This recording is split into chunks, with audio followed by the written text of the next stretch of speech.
আমি আগে শুনতাম ইন্দুরের ওষুধের এটি পুরো মুখস্থ করছিলাম আমি, একবারে পুরাটা শিখছিলাম আমি।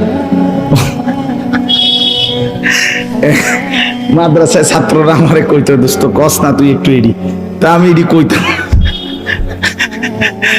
লাইনে খায়, সিরিয়ালে মরে, লাফাইয়া খায়, দফাইয়া মরে। আরে কপাল, তখন তো ছাত্র ছিলাম।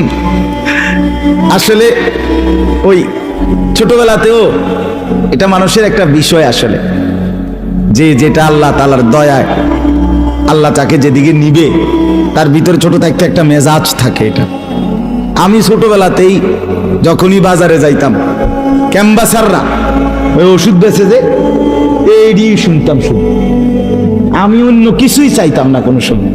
আমার বোন জামাই, আমার আত্মীয় স্বজন অনেকেই আমার ওইখান থেকে খুঁজে আনতো, মানে আমার বাজারে গিয়ে টোয়াই ফাইতো ওইখানে, আমি ওই শুধু এটি খেয়াল করতে হয়তো কি কয় এগুলা কইতাম বাসায়, পুরা মুখস্থ কইতাম আর কি।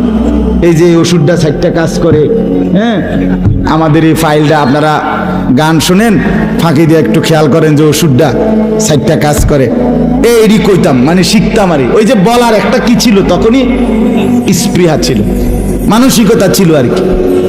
তখন একেবারে ডাইরেক্ট ধান ক্ষেতের সামনে দাঁড়াইয়া, একদম খোলা ক্ষেতের মধ্যে দাঁড়ায় আমি অসংখ্য বক্তৃতা দিছি, আলহামদুলিল্লাহ। ধান ক্ষেত উড়ে এলাইছি কইয়া, কি শ্রোতা মোতা।